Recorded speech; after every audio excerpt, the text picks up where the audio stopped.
Well, I don't know about you, but when it comes to drop shot fishing, it is so easy to get stuck in a small fish rut. It seems like we can fish for hours and only catch 8 or 10-inch fish. Well, time to get Big Red going and see what we can find. I think it's going to be a tough day. Look at that sky up there. And that is definitely what was happening to me on this particular day. But then I made a simple adjustment and started to catch quality bass like this, but it took remembering an important lesson from the past to fix it. I flashed back to an image from several years ago, and this is it right here. So let me go ahead and set the story for you. This was a fishing camp that I was running, and we had all kinds of campers here catching, small bass and bluegills. And this one boy right here, I'll never forget him saying, "Man, I'm tired of this. I'm going for a giant." And he caught a bluegill, and he threw it out there with a great big huge bobber, and in just a few minutes this is what he caught. And he comes running up to me, Steve, look, I did it.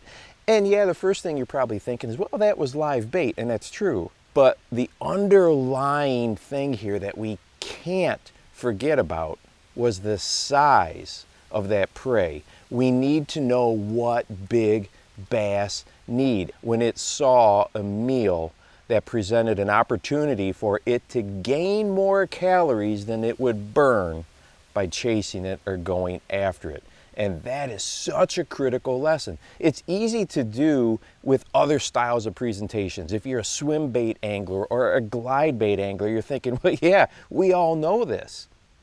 But for some reason, when it comes to finesse fishing, drop shot fishing in particular, we often get tunnel vision and really stuck in these smaller lures. And when we're catching tiny little fish, we have a couple options, okay, on these drop shots.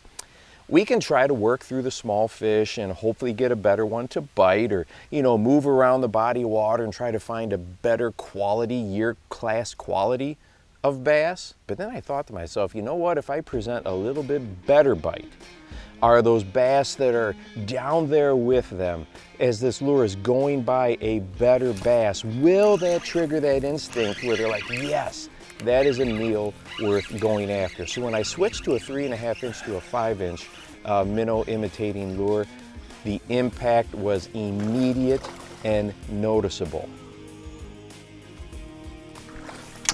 Well, definite upgrade just by increasing the size of the lure. Now, this is still not a beast, but based on what we've been catching today, that is a big upgrade. Now, like I mentioned, this still isn't a giant bass, but compared to the 8 and 10-inch fish I was catching, this was a huge upgrade.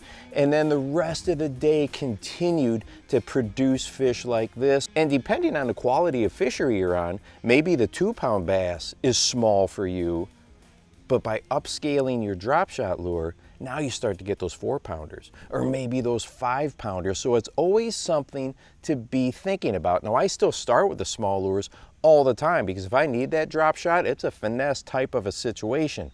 But once I start repeating that result of getting tiny fish, that's when I go ahead and I switch it up. I scale it up, and it doesn't have to be anything huge. Like going to this 6-inch worm can make a noticeable difference or noticeable change from a 3.5-inch or a 4-inch worm. It still has that very finessey type of a look to it. It's got a slender profile, but it is much longer.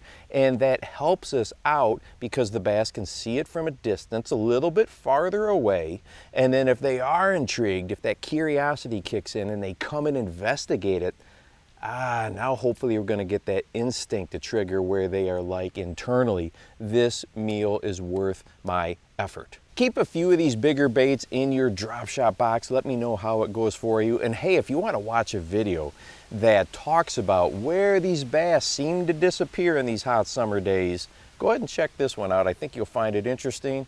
And make sure that you go out and encourage someone today. You never know how you might just change their life.